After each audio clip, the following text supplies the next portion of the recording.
په دې مخ د ځمکه داسې خلک هم بادشاهان تیر شوي دي چې هغوی د خپل رب مقابله کړې، الله ته سپک کتلی دي او ځان یې د خدای مقابله کې ودرولی. دا د څه د وجې؟ دا د مال او د دولت او د پیسې د نشې د وجې، دا د حکومت او د جاه او د سلطنت د نشې د وجې نه دې حد ته رسېدلی دي چې د خدای سره مقابلې ته بړېوالي، او دې حد ته رسېدلی دي چې ځان ته خدای ویلی دی او خپل رعیت ته ویلی دي چې زه ستاسو خدایم بل خدای نشته، کبر یې کړی دی. لیکن هغه بادشاهان که د فرعون په شکل کې وو، که د نمرود په شکل کې وو، که د شداد په شکل کې وو، که د نورو ظالمانو په شکل کې وو، څه وخت الله مقور کړی ده او بیا خدای داسې نیست و نابود کړي دي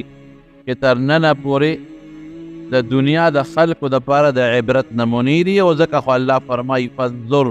کیف کان عاقبة الظالمین. نبی علیہ السلام ته وایي او موږ ته یې اورئ، موږ ته هم وایي سوچ وکړئ، فکر وکړئ، په سترګو دغه علاقې ووینئ، د زړه نظر وکړئ چې کومو خلکو ظلم کړی دی او د الله مقابله کې ودرېدلي دي، د هغوی انجام بیا څه شو. په دغه بادشاهانو کې یو ډله د فراعنو تېره شوې ده، د نن نه 4.5 یا 15,000 کاله مخکې دا تېر شوي، 4,500 نه واله تر 5,000 سال پورې 15,000 کاله 4.5 کاله مخکې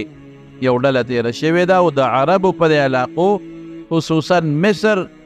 اوس چې ورته کوم مصر وایي، دا هم پکې و د دې نه علاوه نورې علاقې د عربو دا هم پکې شاملې وې، نو هغوی په دغه علاقه پاتې شوي دي، د الوهیت او د خدایۍ درجې ځان له ثابتې کړي دي او قوم ته ویل چې موږ ستاسو خدایان یو. او په مخ د ځمکې د جبر او د زور حکومت کړی دی دغې خلکو. په ډېره موده د دې حکومت تېر شوی دی او د انسانانو ته مخلوق خدا ته په داسې نظر کتلی دي لکه موږ چې د خرونه یا د سپونه یا د غویانو نه خپل کار اخلو، بیا به موږ چې د خر نه کار اخلي سړی نو څه ناسه خیط خو به ورته واچوي، څه ناسه ګیا خو به ورته واچوي، او د غوی نه که یو سړی کار اخلي لاس پرې راکاږي، د انور نه یې بچ کوي، د ګرمۍ نه یې بچ کوي. ولې؟ ځکه چې دا د پیسو شی دی. دې دپاره ګورې زموږ دا خلک هم نه کوي چې ما پې کار وکړه ستړی دی راشئ موړې کا، نه، که دا رانه ټپ شو یا دا رانه وغورځېده دا او یا رانه ټپ شو نو پیسې به مې غرقې شي، د پیسو دپاره لګیا دي. لیکن هغې ظالمانو به د دې خپل رعیت نه داسې کار اخیسته، داسې کار لکه یو سړی چې په خر مزدوري وکړي او ښه ستړي شي او بار یې لیکه کړي چې زه بار مړېږه، دقسې خدمت یې ترې اخیستی. داسې روټۍ به یې ورکوله معمولي غوندې چې ته په ورځ کې یو ځل یو نوڼی روټۍ یا په دویمه ورځ یو نوڼی روټۍ، او د شپې ورځې به یې په خدمتونه او کارونه به یې کول. او ظالمانو چې چا کار نه دی کړی نو هغوی له به یې داسې سزا ورکوله چې خلک به غریبانان یېرېدل چې خدای د سره څوک. په جمدون یې د سرمن ایستې، په جمدون یې په کاڼو باندې او په ننګرو کې په کاڼو په صوباړو ډبولې دي او ساګانې تیستې دي. نو چې یو مزدور سره ته دا چلو کې نو نور مزدوران غریبانان یریږي، بیا هغوی بیا څه نشي کولی. دې فراعنه د مصر د بادشاه لقب به فرعون و. فرعون د یو خاص بادشاه نوم نه دی، لکه زموږ دې زمانه کې چاته وزیر اعظم وایي، چاته صدر اعظم وایي، چاته صدر وایي، چاته جلالة الملک وایي. خو دې زمانه کې چونکې اقوام متحده دا ټوله دنیا په یو صدر کې یو ځای کړې ده، نو تقریبا نومونه د ټولو بادشاهانو یو شوي دي، پریزیډنټ او صدر دا ورته وایي. هغه زمانه کې د هرې علاقې د هر خپل قوم د بادشاه به یو خپل لقب و. د حبشې چې به کوم بادشاه هغه ته به نجاشي وي، هر یو چې به نو هغه ته به نجاشي وي، او د مصر چې به کوم بادشاه هغه ته به فرعون وي. دا فراعنه د دې جمع ده، دا د نن نه 4.5 کاله مخکې تېر شوي دي. دوی څه بعضې څیزونه ځان له جوړ کړي دي چې هغې ته احرامات وایي. د مصر په دوره چې زه لاړم نو ما هغه احرامات وکتل، نو د هغې متعلق تاسو ته زه بیان کوم. یو خو د الله د قدرت نښه به ستاسو مخکې شي. بل به تاسو ته دا پته ولګېږي چې الله فرمایي قرآن شریف کې اینما تکونو یدرککم الموت ولو کنتم فی بروج مشیده. که ځان له غټ غټ بلډینګونه جوړ کړي او ځان له لوی لوی محلات جوړ کړي، خو د خدای د پکړ تکړ نه او د مرګ نه نشي بچ کېدی، نو دا به تاسو ته ښکاره شي د خلکو ځان له څونه خوارۍ کړي دي، لیکن هغه خوارۍ د هغې څه شو، هغه خلک څه شو، د الله عظیم قدرت به درته ښکاره شي. نو دوی احرامات جوړ کړي. احرام څه شی دی؟ دا شاهي مقبرې ته وایي، د بادشاه مقبرې ته به دوی احرام وایي. دا نوم هغه وخت نه را روان دی، دا خو په لیکلو کې اوس چې کم دوی هغه آثار قدیمه پیدا کړل، نو په تیږو باندې په تیږو کې دا لیکل پیدا شو چې دې خلکو د خپلو شاهي مقبرو ته د احراماتو نوم ایښودی دی. احرام ورته ویل کېږي.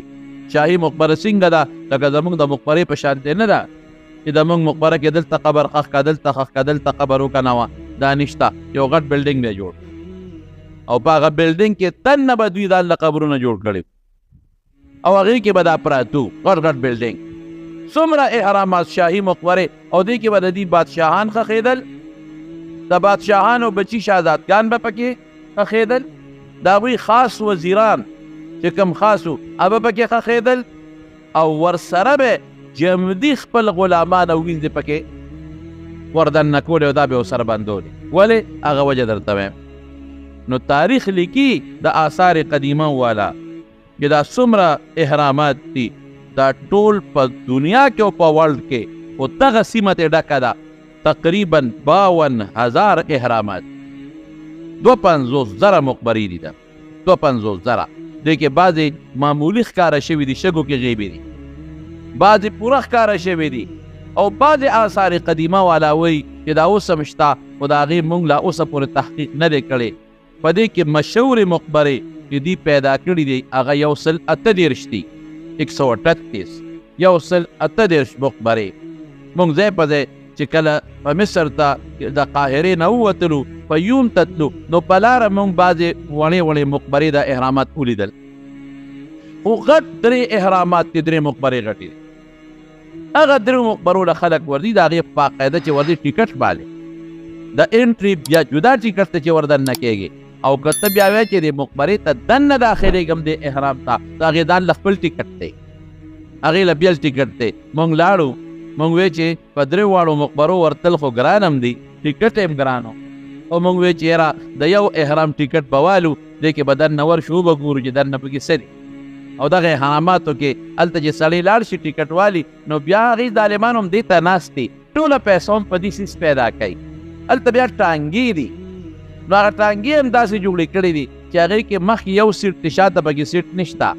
مطلب دا دی چې ګڼ کسان دي چې ډېرې ټانګې پکار شي، 2 کسان په یو ټانګه کې وړي، زیات پکې نه وړي. هغې سره او باقاعده خپلې پیسې، دونه پیسې به در کوم او ما به په دې ټولو احراماتو کې چکر ولګې. موټرې نه پرېږدي، دغه ټانګو کې به ګرځي، بګیا ورته وایي، هغې کې به ګرځي، 2 کسه پکې کښېني او یو کوچواني. هغه هم ظالمان داسې د سره به په دې ټولو کې به دې ګرځوم، ښه په دې ټولو احراماتو نه به دې ګیر چاپېره تو کم، د دې مقبرو چکر به در کم، ماله به دومره پیسې راکړې. څونه او دونه ټیم کې به دې در باندې دا چکر لګوم. نو هغه ظالمان کله اس پر ورو او کله تیز او کله یو ځای ودروه کله بل، نو بیا راته وایي چې ستا خو 10 منټه زیات شو، ستا خو 15 منټه زیات شو، ستا خو نیمه ګنټه زیاته شوه، دونه پیسې راکړه. او چغې وایي مصریان، بیا دونه چغې وایي چې په پورته به ګنې جګړې کوي. سړي له حیا راځي چې خدای ظالمه تا خو ما سره دا فیصله کړې وه چې دا ټول به در باندې ګورم او بیا به پیسې غونډې راکړې. نه نوي فیصله کړې وه، خو ټیم زیات واوړې. د ژبې پابند خلک نه رې، د ژبې پابند خبره به ورسره وکړې او د هغه خپلې خبرې نه به رستو کېږي، پیسې ډېره زیاته خوښه، سوالګري ډېر زیات انتهایي. نو موږ هغه ټانګې کې کېناستو، چکر یې پکې ولګولې، بیا هغه یو احرام ته موږ چې د کوم ټیکټ اخیستی و هغه بند و، کار پکې کېده، نو درمیانه چې کوم احرام دی هغې ته وردننه شو. دا 3 احرامونه دي. د یو نوم دی خوفو د یو نوم دی، دا پکې مشر دی غټ، یو دی خافرا او یو دی منکاور. خوفو او خافرا او منکاور دا د دې فرعونیانو نومونه وو. دا یو مقبره او احرام د یو بادشاه په نوم جوړه شوې ده. دې کې دننه څه دي؟ او دا احرام چې کوم غټه مقبره د احرام تاسو ذهن کې به اوس هم تېرېږي چې دا به لکه زموږ د پړانګو د مقبرې په شان مقبره یا د تورنګلو د مقبرې په شان مقبره وي، ستا ذهن کې به تېرېږي. نه، دا یو بلډینګ دی، د ځمکې نه تیږې لګېدلې دي ګټې او بره سر ته رسېدلې دي، د ځمکې نه والا بره سر ته، او په داسې انداز لګېدلې دي چې هغه ځای نه شروع شوي دي نو څوکې ته رسېدلې دي، د بل طرف نه شروع شوي دي نو څوکې ته رسېدلې دي، نو بل طرف نه شروع شوي دي نو څوکې ته رسېدلې، پرې څوکه جوړه شوې ده. څلورو طرفونو نه د تیږې خودې دي، تیږې ګټې بره څوکه ته جوړه شوې ده، څوکې ته رسېدلې دي. څونه اوچت دی دا احرام؟ دا د ځمکې نه هغه سر نه چې شروع شوی دی تر سره پورې 750 فوټه 756 فوټو هغه سر نه چې ونیسې تر څوکې پورې، دا بل سر چې ونیسې 756 فوټ، دا بل طرف چې ونیسې 756 فوټ، دا بل طرف چې ونیسې بره ترې څوکه جوړه شوې میناره غوندې. او بیا د دې ځمکې نه چې دا کوم دی دروازه لګېدلې ده سطح د ځمکې، دا خو هغه پترس دی نو اوږدوالی زیات دی چې نیغ په نیغه اخلي، نیغ په نیغه نو 481 فوټ ته جوړېږي،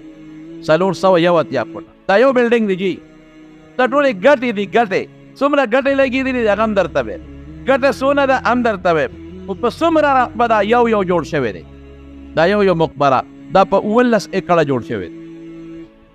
1734 30 جربه کې صرف دا یو جوړ شوی دی، 19 ایکړه کې دا جوړ شوی دی. او دا 45 منزله دی، یو دنه 45 چتونه دي پرې کې. موږ خو صرف یو سوړه ولیده، په یو سوړه ور دننه شو مو کتل، ما چې تاریخ وکت حیران شوم چې دا تاریخ او ساینسدانانو چې کوم تحقیق کړی دی دننه پې ګرځېدلي دي، نو صرف د سیاحینو دپاره یو لاره کولاو کړې ده،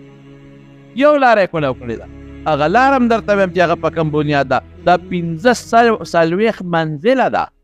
45 منزلونه دا په دې کې دي، 45 منزله ده. او دې کې کمرې دي، دې کې لارې دي، دې کې د قبرونو ځایونه دي، دې کې د هغوی چیمبرې دي چې دې کې به بادشاه کېناستېده، دې کې به وزیران کېناستېدل، دلته به آرام کو، دلته به فیصلې کولې. مونږ وایو صرف مقبره ده، نه د هغوی لکه څنګه چې قومي اسمبلی حال ته ور دننه شي، د سپیکر پکې ځان له چیمبر د ناستې دی، د ډیپټي سپیکر پکې ځان له ځای وي، د قائد حزب اختلاف پکې ځان له کوټه ده، او د پارلماني لیډر پکې ځان له ده، دقسې په دې کې چیمبرې دي، د هر چا پکې ځان له کوټې به وي د دې شاهي خاندان. او صاحب من څومره کاڼي پې لګېدلي دي، او د کاڼو وزن څونه، اکثریت کاڼي چې دي، اکثریت یو کاڼی 3 ټنه یو کاڼی، یو کاڼی اکثریت څومره دي؟ 3 ټنه، لکه ټن څو منئ؟ 10 منه، نو چې نو 90 لس کم 100 منه یو کاڼی دی. ودرېږه لا مخکې درته نور وایم 3 ټنه یو دی. او بعضې کاڼي الله اکبر 15 ټنه دي، او بعضې کاڼي تاریخ لیکي چې 80 ټنو پورې هم پکې کاڼي دا کاڼي لګولي. او عمومي کاڼي 3 ټنه، 3.5 ټنه او 3 ټنه، 3 ټنو نه واړه پکې نشته، 3 ټنه او 3 شته پکې، خو لکه عمومي کاڼي دا 3 ټنه دي، لس کم 100 منه یو کاڼي. دا څنګه کاڼي دي؟ دا غونډي نه دي، دا داسې تراشلي دي، داسې چې دې ځای نه ونیسې سره پورې هغسې پیمانه پکې یو شان به دي، یو پکې بار نشته، یو پکې دننه نشته. او کاڼي څنګه لګولي دي؟ تاریخ لیکي وایي که پلاسټک پکې میانځ کې ور دننه کې د اکسرې دا پلاسټک سرې دا سړی چې لاس مات شي سري انډه وباسي، دا که تا پکې ور دننه کې دا هم پکې نه ور دونه پرېسې لګولي. او یو کاڼی د پاسه بل کاڼی داسې لګولي چې هغه په پیوند د خښتو کې نه چې دا بل پې دا پاسه لاړ شي چې هغه پیوند پکې د بند شي، څه ورته وایي خښته چې په خښته وراوړل هغه جوړ هغه ترس پکې نه ښکاري، په داسې طریقې دا کاڼي لګولي دي. بلکل چې لاندې نه ګورې مزې پکې دي، یو به پکې بار نه، او کاڼي په منځ کې څه شی نشي ور دننه کولی، دومره ټیټې دا کاڼي لګولي دي. او دا کاڼي راوړي کوم ځای نه دي، دی د 800 کیلومیټر لرې ځای نه راوړي، 800 کیلومیټر 800 کیلومیټر نه راوړي دي. په څه کې راوړي دي؟ په دریای نیل کې. نو ما ته هلته خلکو وی دا نیل مخکې را دې خوا کې بیده، اوس نیل لرې تللی دی. موږ به مې دا بټي کې تاریخ چې مې وکت وي نه د دریای نیل نه دلته کې بیله چاوه راوستې وه، د دریای نیل نه چاوه راوستې وه. نو دا به په کاڼي په 800 کیلومیټر 800 کیلومیټر په دریای نیل کې راوړي او بیا به په هغه چاوه کې دیکې ورکولې. نو دې شي ته به یې رانږدې کول. مشهور خو آثار قدیمه والا دا وایي، مشهوره داسې ده چې دی په دغه طریقه راوړي دي او دا بیا کاڼي به یې راوړه په څه باندې؟ دی په کشتو کې راوړي دي. کشتۍ خو هسې نه ډوبېږي، خو کشتۍ کوم چې دونه وزن شي نو ډوبېږي. نو بیا د څاروو څرمنې ګنډلې وې، د څاروو څرمنې، او هغه یې داسې ګنډلې وې چې هغه لکه د ټوپ په شان دي وي چې هوا ترې نه وځي. هغه څرمنې به یې د هوا ډکولې، هغه کشتو ته لاندې تړلې وې چې د دې کشتۍ او د کاڼي وزن شي نو چې دا هوا والا شیدونه ترې لاندې وي چې دا ډوب نه شي. په داسې اندازې دا دلته را رسولي دي او راوړي دي. سړی حیران شي چې دی خېجولې څنګه دي، دی لګولې څنګه دي. هغه زمانه کې کرین خو نه و چې د کرین په ذریعه باندې کړي، هغه زمانه کې دا ټکنالوژي خو نه وه چې د دې په ذریعه باندې اوچت کړي. نو اوسني ساینسدان څه وایي؟ یو ساینسدان لیکلی دي یاره وایي زما ذهن دا اخلي چې دغه زمانه د جادوګرو ډېره زیاته وه. نو د جادو په ذریعه ممکن ده چې دي د کاڼو دا وزن ختم کړي، کاڼي بې وزنه کړي. لکه اوس هم که ستاسو خیال وي نو په دې منډو کې بعد جادوګري نو هغې به غټ تیر هغه به په اوچت کړي. یا خدای پاکه زه یو کس نشم اوچتولی او هغې په یو کس باندې یو غټ تیر اوچتوي. نو وی کېدی شي چې د جادو په وزن په وجه دوی په دې کاڼو کې وزن ختم کړي او په اسانه خېجولي. خو دا هسې هغه فردي خبره ده، زما ذهن دا قطعا نه مني. څوک وایي وی دا د پیریانو نه کار اخیستی دی او د پیریانو په ذریعه بل اوچت کړي دي. او بعضې حضراتو دا هم لیکلي دي، اوسني تاریخ والا حضراتو وی نه، وی داسې نه ده، وی دی خټې لګولې دي او وروسته یې پرې اور بل کړی دی او په دې قلعه کې پخ کړي. او د قرآن شریف دغه آیت چې ما درته ووې هغه دلیل سره نیسي چې کله د موسی علیه السلام او د فرعون مقابله راله نو فرعون څه وایي؟ فاوقد لي یا هامانو على الطین فاجعل لي صرحا. هامانه خټې نه فخته جوړې کا، هغه پخې کا، هغې باندې اور بل کا او پخې کا، ما نه یو محل جوړ کا لعلي اطلع الى اله موسی، چې د موسی خدای ته لږ ځان ور ورسوم دې زما خدای برای. معلومیږي دا چې هغه وخت کې خټه باندې به اور بلېده او هغې نه به کاڼي او خښتې جوړېدلې لکه اوس چې څنګه په بټو کې د خټې نه خښتې جوړېږي. نو څوک دا وایي دا هم زما ذهن نه مني. زه وایم چې دغه زمانه کې هر څه چې یو ټکنالوژي وه د دنیا اومه عجوبه ده، ټول انګریزان را دې تماشې لیځي چې خدای دا شی څه شی دی. دومره اوچت بلډینګ څوکه به راتلې ده، څوکه 45 چته دې کې دغه دي چې منزلونه دي پکې، لارې دي پکې، کوڅې دي پکې او دا 3 ټنه کاڼې او بعضې پکې تاسو ته ما د هغې اندازه وښوله غټ کاڼي د سینګ سر ته رسولي. بیا ورسره څه چل کړی دی؟ بیا دا چل کړی دی چې د دې کاڼو د پاسه سپینه تیږه راوړې ده، هغې پې منقشه لګولې ده لکه یو سړی چې آبادي وکړي او په هغې باندې سپین ټیل لګوي او یا سپین سنگ مرمر پې لګوي، سپینه تیږه. نو د عیسی علیه السلام د پیدایش نه 1.5 کاله مخکې یو زلزله راله، نو هغې زلزلې سره د هغه سپینه تیږه ټوله راوغورځېده. د عیسی علیه السلام نه 1.5 کاله مخکې هغې زلزلې سره د دا ټوله سپینه تیږه راوغورځېده. نو بیا محفوظه پراته وه د عیسی علیه 1500 کاله مخکې. نو بیا سلطان ناصر الدین یو بادشاه هغه هغه سپینې تیږې ټولې را یو ځای کړې، نو هغه ته ځان له قلا جوړه کړې او رکوټي جوات. اوس هغه سپینې تیږې نشته. دا یو غټ احرام دی، دا په 100 کاله کې دا یو جوړ شوی دی. 20 کاله کې هغې کې باقاعده لیکلی دي، دا پکې راووتل تاریخ چې دا په 20 کاله کې دا یو مقبره دا مکمل شوې ده 20 کاله کې، او حضرت 20 کالو کې دا مکمل شوه. او په دې کې څونه مزدورانو کار کړی دی چې دی جوړولی دي. مزدورانو په دې کې 2 لکه مزدورانو کار کړی، 2 لکه او شپه دې پکې کار کړی. ما خو تاسو ته وایي چې مزدور نه به داسې کار اخېسته لکه دې زمانه کې چې سړی د خر نه کار اخلي. معمولي نوړی ډوډۍ به یې وله ورکړه او که مزدور وایي ناجوړه شم در وکې کوئ مړ شوم روکېږه هلته دریاب ته ورغورځوه پروا به پرې نه ساتله بس معمولي روټۍ به یې پرې خوړه دا به نو جوړېږه مزدورانو له ډوډۍ ورکوه پیسې تنخوا وله ورکوه لږه ډوډۍ به یې پرې خوړه ماشومانو به هم پکې کار کوو ښځو به هم پکې کار کوو جنکو به هم پکې کار کوو بوډاګانو به هم کار کوو خپل ځان سره نو 2 لکه د دې مزدورانو په دې کې 20 کاله خدمت کړی دی نو دا احرام ترېنه جوړ شوی دی اوس زما وروڼو یوه خبره درته بله وکړم دې زمانې والا ساینسدانان څه وایي وایي که اوس داسې احرام څوک جوړوي ممکنه نه ده چې څوک یې جوړ کړي دومره تیږې دونه اوږد کرین نشته چې دا تیږې پې بره وخیږي دونه غټې غټې خو که اوس دې زمانه کې یو احرام څوک جوړوي نو موجوده دور کې به په دې باندې 15 اربه ډالر خرچه راشي 15 اربه ډالره خرچه وپې راشي 15 اربه ډالره دا په یو باندې خرچه راځي اوس د دې احراماتو مقصد د دوی ظاهر کې خدا مقبره وه بلکل په دې کې دا بادشاهان ښخ شوي لیکن دا د دې پناهګام وه زلزله راشي دشمن راشي نو دې کې موږ محفوظ پراته پناهګۍ هم وه او دا د دوی یو شاهي دربار هم و چې دې ته به دوی بار څوک نه پرېښودل د دوی به پکې صرف سملاستېدل اوده کېدل به پکې او خپل ژوند به پکې تېره وبار به ترې راوتېدل رعیت ته د دې د داخلېدلو هېڅ قسم اجازت نو او درېیم څه دا د دې د زندګۍ د تېرېدو یو اهم شی و هغه په داسې انداز جوړ کړی دی چې که اوس دې پکې سیب کېښود سیب یو سیب دې پکې کېښوده نو ساینسدانان وایي دا به 1000 کاله پروت وي خو دا بس ښه نه شي او خراب کړي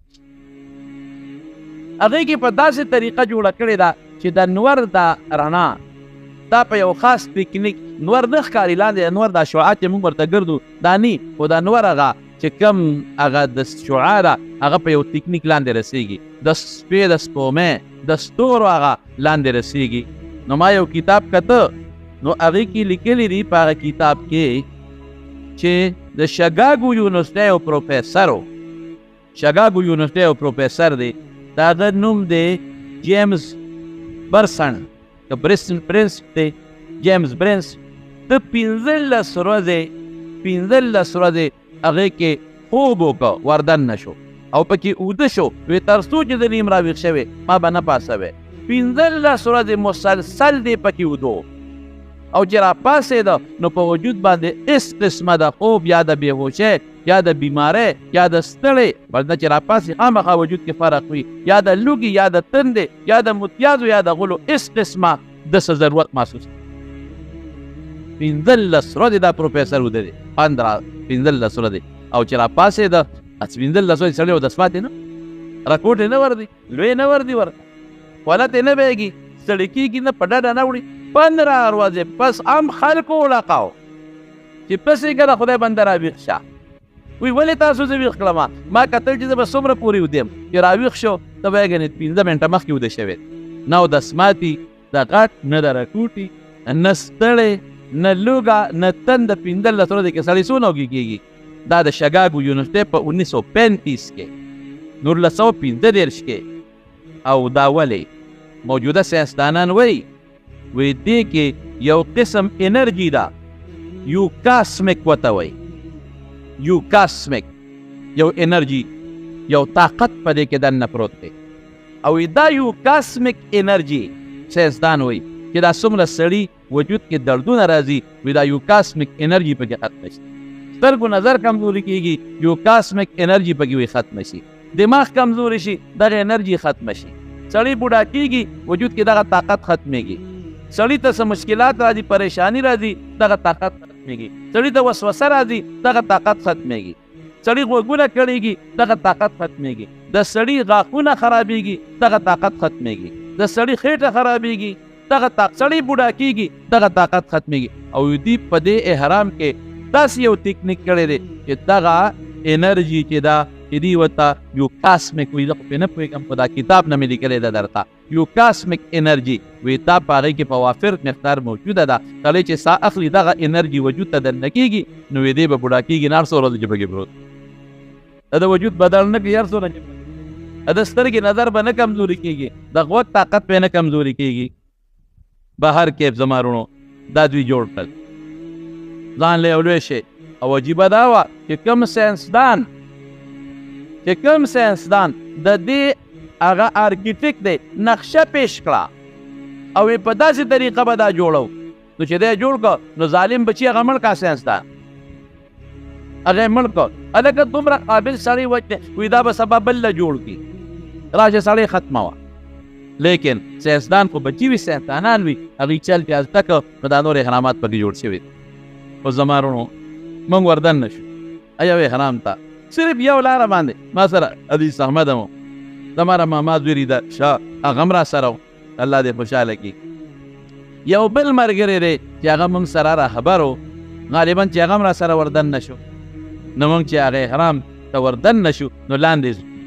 زمکې سطح باندې دروازه وه وړه شانتې لاندې خو هغه لار دومره وړه وه چې موږ پکې په ټیټه تلو ودرېدې پکې نه شو نو یو ځای ته موږ چې لاندې ویښت یو ځای ته ورسېدو نو هلته بیا نیغ شو بیا ځای اوچت و خو دې لاره کې ټیټه وه بر اوچت شو نو ښي طرف ته هم پکې یو حال موږ ولیده کس طرف ته هم یو حال و خو هغه ښي او کس طرف ته حال ته څوک نه پرېښودل نو مخکې ویځې یاره زما پړه تیاره غوندې شوه هسې داسې نه چې ساسر و نو ما دوی ته وایي تاسو غوښتئ زه خو نه ځم مخکې نه ځم دا خو لږ بلا ده چې هغه سر ته ځمه دا څه په مصیبت د دنیا نه کټ لکه مې سې وسوسه راغله چې دوی روان شو زه ورپسې روان شو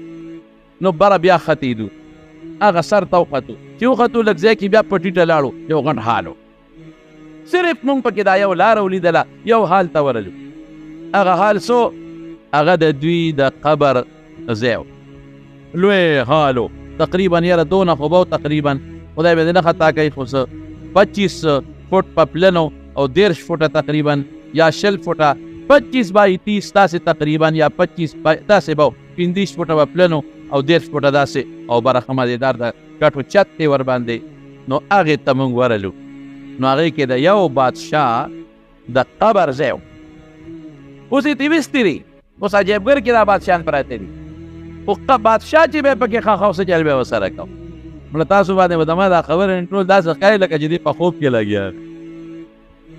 عقل نه بار خبرې دي که نه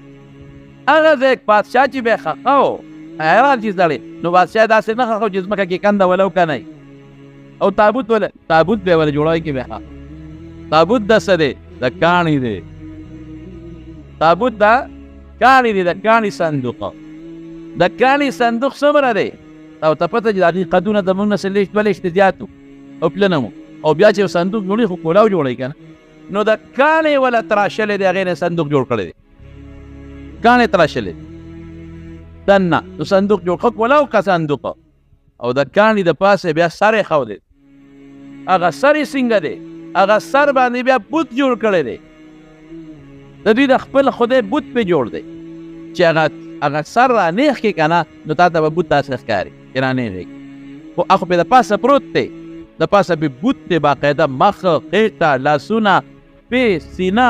دا ټول ښکاري نیم وجود د انسان چې دا پونه والا په دې میان سړی وتراشي دقسې نیم بوت دا مکمل د هغې د پاسه پروت دی زما ګمان دا دی ما دې ملګرو ته وویل ما وی دا سر یې زما ګمان دا دی چې دا م یو 1500 کسان را یو ځای کې چې وبیم دومره ځکه کاڼي څوک اوچتولی شي چې یو 1500 را یو ځای کې که نه یاره او د صندوق د کافر بچو دا بس چا پسې راوړی دی په ټنونو صندوق دی که نه په منونو نه دی په ټنونو د کاڼي صندوق دی پکې پروت دی دی سینګ را دننه کړی دی دی کوم ځای جوړ کړی دی دی دلته را دننه کړي سینګ دی دا دلته کې ښودی سینګ دی قسم دی که پکې و اسم نو لیکن هغه ځای کې مونږ خوله نه محسوسوله مونږ پکې ګرمي نه محسوسه کړې کومه دیدار پکې ولاړو لوی چتو نو دا بادشاه به داسې چل به وکړو دی به په صندوق کې بند کړ چې مړ به شو او د پاسه به دغه سر کېښود او په سر د هغوی د خدای پوته دا به دلته کې دا بادشاه به سنبال د دوی عقیده څه وه د دوی عقیده وه د دې بادشاهانو چې روح نه مړ کېږي دا جمدي وي او دا روح کله چې د روح وغوښتل نو دی به جان جمدي کېږي خدای نه مني دا روح نه مړ کېږي دا به جمدي وي کله چې دړه کې رالل چې زه واپس جمدي کېږم نو دی واپس جمدي کېدي او چې کله هله کې رالل چې نه جمدي کېږم دی به چکر یې نه به جمدي کېږي او چې کله لکه راله چې جمدې کېږم نو جمدې به شي نو دوی به څه وی په دې صندوق کې به دې پروت وي محفوظ به که دا روح بیا وایي چې زه جمدې کېږم دا روح ډېر طاقتور دی دی به دا سر د ځان نه په خپله لرې کړي په دې وجود کې به ننوځي نو چې وجود یې محفوظ پروت وي او چې دا به بیا په دې صندوق کې دا باچا کېښوده که نه دا فرعون دا باچا نو د سره به خپل زیورات هم کېښودل سره زر او سپین زر او هیرې او جواهرات ولې وی بیا چې دې جمدې کېږي نو چې دا خپل کالي ورته وي چې وروسته هم دا د جشني نقش و نگار او د ده وینځې به یې مو سره په دا کوټه کې باندې د ده غلامات جمدي ابه مو سره باندې کړل دله چې به ډوډۍ په خپله باورچي ابه مو سره بند کړ دله چې به کوټه کې جارو والا څومره د ده خدمتکار جامو وینځلو والا دوبي ډوډۍ پخولو والا جارو والا د ده خدمتګار دا ټول به یې ورسره بند کړل څه دپاره وی تاسو دلته داسې سره بندو که دا روح په ده کې راغی او جمدې شو نو چې ده ته خپل خادمان ولاړي هر بچو چې دروازه دې ورپسې بنده کړه خادم لار به جمدې پاتې شي اسانه زمونږ پکې یو سړی واته نه چې تو څو تښتو تر دې نه چې څه حبس پکې نو د اکسیجن څه کمې پکې نو هغې داسې انداسې دا سیدونه جوړ کړي دي سړی حیران شي چې خدای پاک زما سوچ دا دی یو ټکنالوژي دور مخکې تېر شوی دی داسې ټکنالوژي به نه وه دا زموږ د الکترانیک کې ټکنالوژي چې ده بلکې ما یو تاریخ کته بېګا هغې لا بل څه لیکلي دي هغه مې ذهن بلکل وانغېښتل هغه وی چې په دې احراماتو کې د بجلۍ د جوړېدو انتظام هم او د هغې نه هغوی بخار ته بجلۍ منتقل کوله روشنایي باقاعده او دې کې به چې ماسخوتن به شو د احراماتو د سر نه به بلفونه بلیدل ټول مصر به چمکاوېده خو یاره زما ذهن دا شی وانغېښت خو به هر کیف دا یو ټکنالوژي وه په هغه زمانه کې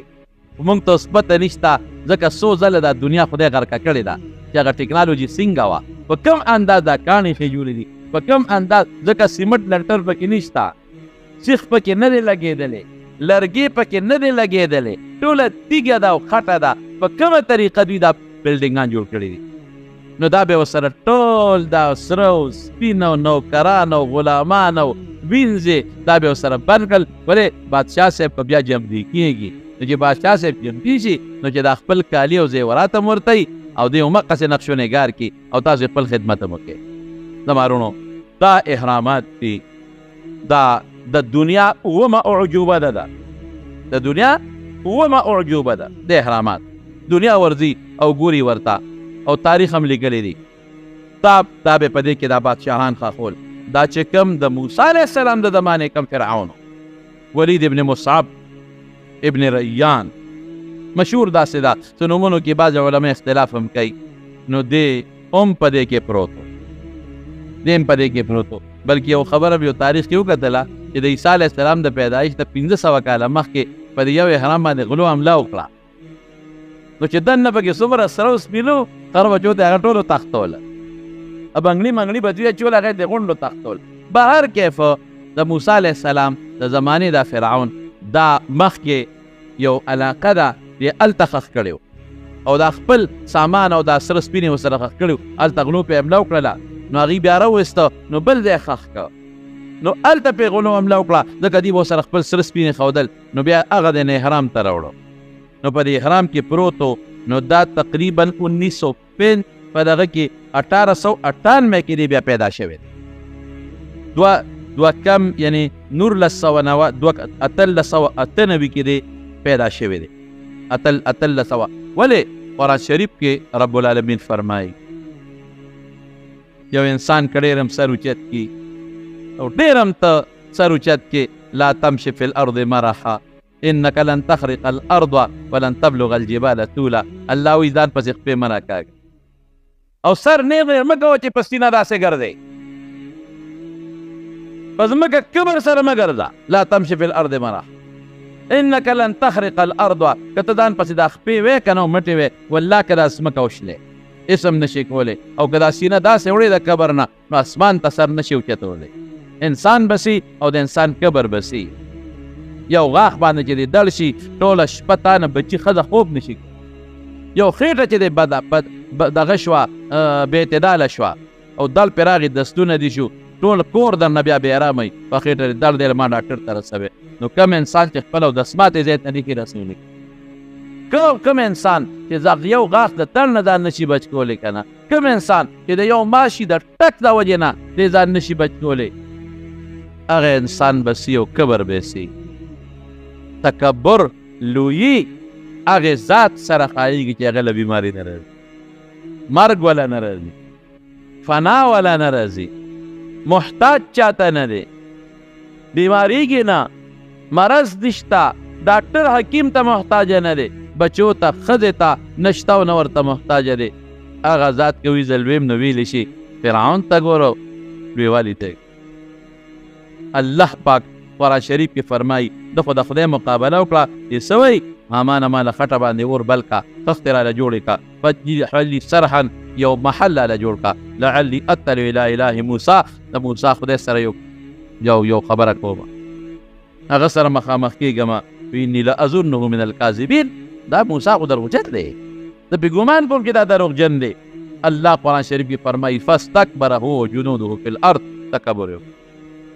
ده او د ده لښکر تکبر وکړه، مناسب نه وه بغیر الحق، دا کبر ورسره مناسب نه و. ده وی زه ستاسو لوی خدای یم، ظالم بچي وی وظنوا انه، او دی وی چې موږ به خدای ته واپس نشو، خدای ته به موږ پیشي ونشي، خدای کم دی. الله څه وایي فاخذناه وجنوده، راومنیول سره د لښکره، فنبذناه فی الیم، د دریاب په چپه کې مو ور وغورځول، فانظر کیف کان عاقبة الظالمین، وګوره ظالمان یو. نو چې کوم وخت کې دی غر کېده که نه، کوم وخت کې نو الله پاک ورته اعلان وکړه الیوم ننجیک ببدنک، بدن دې بچ کومه لتکون لمن خلفک آیه، چې د وروستو خلکو دپاره د عبرت یو نشان وګرځئ. نو چې دی پیدا شو نو ده ډاکټران راوستل چې دا څوک دی،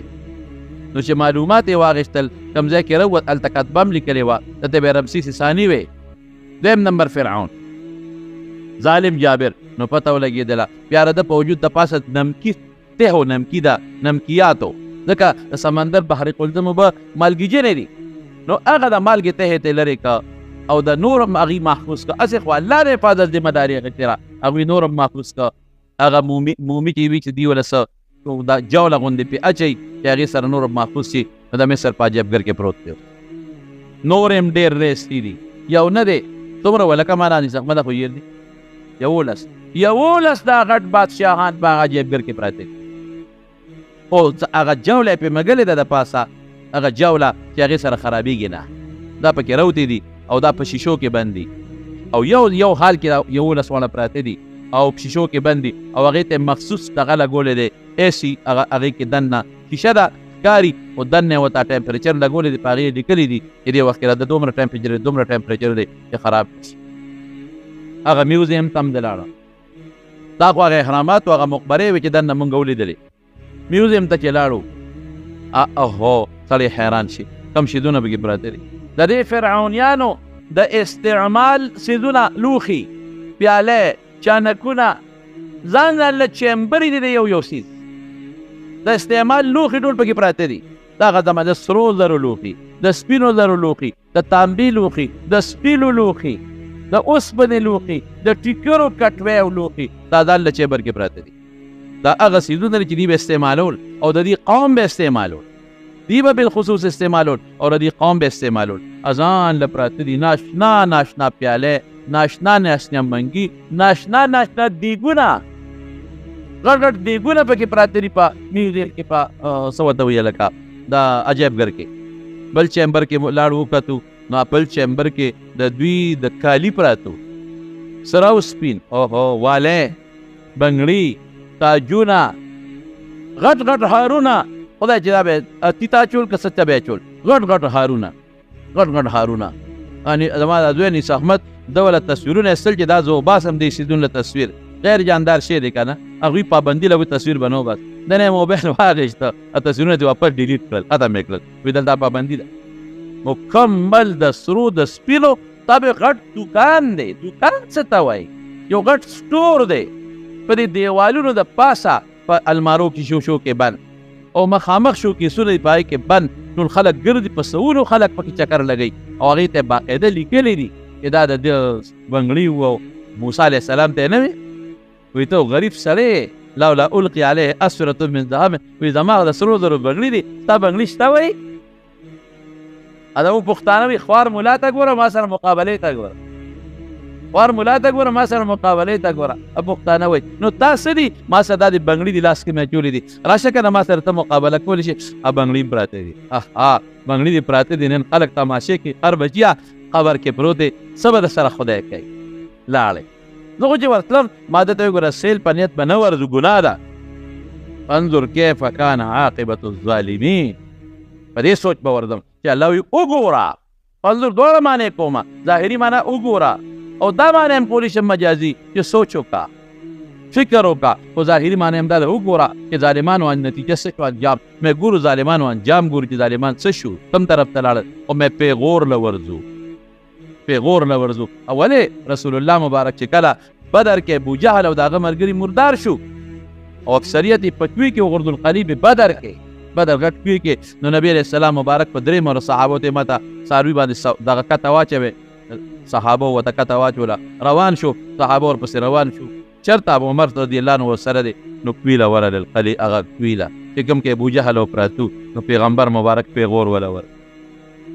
هل وجدتم ما وعدكم ربكم حقا خدای در سره وعده کړې وه ومونته ما سره خو چې الله کوم وعده کړې ما خو ومونته ما ته خو الله وي فتح در کوم راکړه تاسو ومونته هغه وعده ارمان که تاسو مسلمانان وې اوس به خوشحاله وې که به نه وې خوشحاله حضرت عمر ورته وایي ما تکلم وایي ته هغې وجودونو سره خبرې کوې لار وه چې د هغې روح نشته نبي علیه السلام ورته وایي عمره ته دومره نه اورې لکه هغوی چې څومره اوري ته دومره نه اورې لکه هغوی چې څنګه اوري پیغور ورته نبي علیه السلام ورکاو مرګ نه پس پیغور ولا ورکاو ما راځه پیغور ورته ورکاو ودرېدم نو ما ورته وایي هغه پټ هغه خلک اوري هغې مخکې ښکاره خو نه شي ویلې خبیث بچیه مې پاسه اوس کن یا صاحب الدورات د ټیزونو خاونده ټیزماره اوس پاسه کنه تا خو د موسی خدای سره خبرې کوم لعلی اطلع الی اله موسی و انی لاظنه من الکاذبین موسی دروغجن دی عیاذا بالله خدای سره اوس را پاسه کن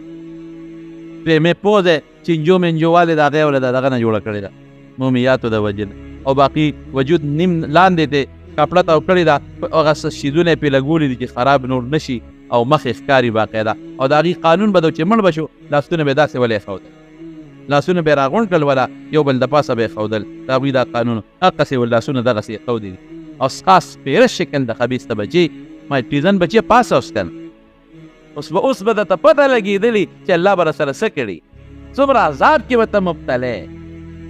خو د قبر عذاب باندې د دنیا خلک نه پوهېږي نو دا 11 کسان هلته په شیشه کې بند دي نشان عبرت دی انظر کیف کان عاقبة الظالمین د خدای مقابله کې چې څوک ودرېدلی الله ذلیله کړی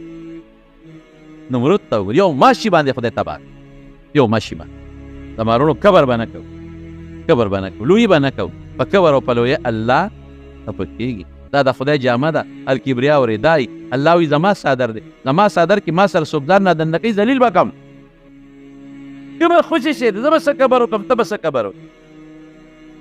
مرګ نه ځان بچ کولی شي بیماری نه ځان بچ کولی شي دړ نه ځان بچ کولی شي بچې بچ کولی شي ښځه بچ کولی شي ته به نه څه قبر وکړې زه به څه قبر وکړم